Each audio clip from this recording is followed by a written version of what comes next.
একটি রাষ্ট্রের সংবিধান হলো জনগণের ইচ্ছার প্রতিফলন।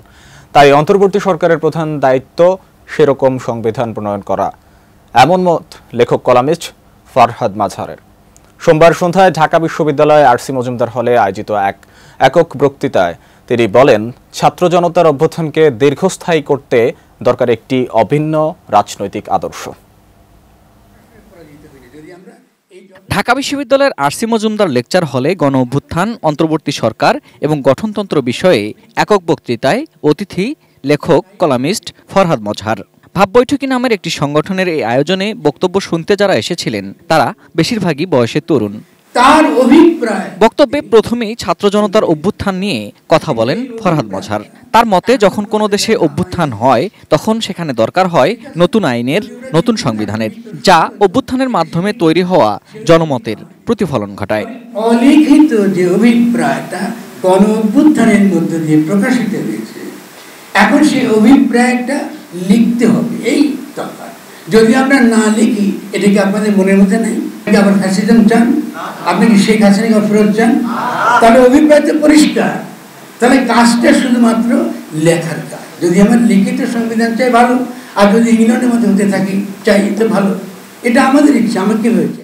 ফরহাদ মাজহার বলেন, এই অলিখিত জনমতকে লিখিত রূপ দিতে যে সময় লাগে সেই সময়ের সরকার হলো অন্তর্বর্তীকালীন সরকার, যাকে কখনোই অনির্বাচিত সরকার বলা যায়। শতভাগ মসৃণ ব্রাশ ইম্পেলার নিশ্চিত করে অধিক পানির flow. RFL water pump on করলে পানির তুফান না। প্রথম তাহলে আপনাদের মাথার মধ্যে পরিষ্কার থাকতে হবে ডক্টর ইউনূস নির্বাচিত। আর যদি ভোটাভুটির দ্বারা নির্বাচিত হতো তাহলে কেউ তো নেই। মেজরিটির দ্বারা নির্বাচিত, মাইনরিটির দ্বারা নির্বাচিত না, এই তো হতো।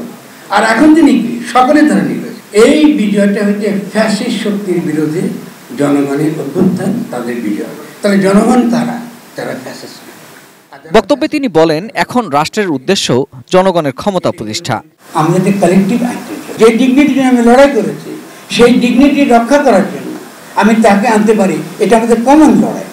তাহলে ওদেরকে ইনটেপ করতে হয়। আজকে আমরা পাহাড়িদের নিয়ে কথা বলতে পারি, কিন্তু সমুদ্রের সাঁওতালদের কী হলো, রাজবংশীদের কী হলো, ওদেরও যাবে কোথায়? কালেকটিভ আইডেন্টিটি হলো পলিটিক্যাল কমিউনিটি তৈরি করার ক্ষেত্রে অত্যন্ত গুরুত্বপূর্ণ।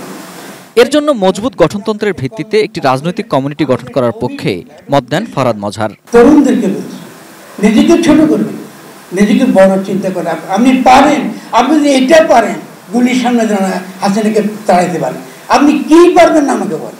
বাংলাদেশের তরুণদের জি জেনারেশন বলা, তাদের অপমান। এ সময় বর্তমান প্রজন্মকে জেনারেশন জেড বা জেনজি ধারণা থেকেও বের হয়ে আসার আহ্বান জানান লেখক কলামিস্ট ফরহাদ মাজহার। বাংলাদেশের তরুণরা বাংলাদেশের তরুণ। Ferdous Rahman, ATN news, Dhaka.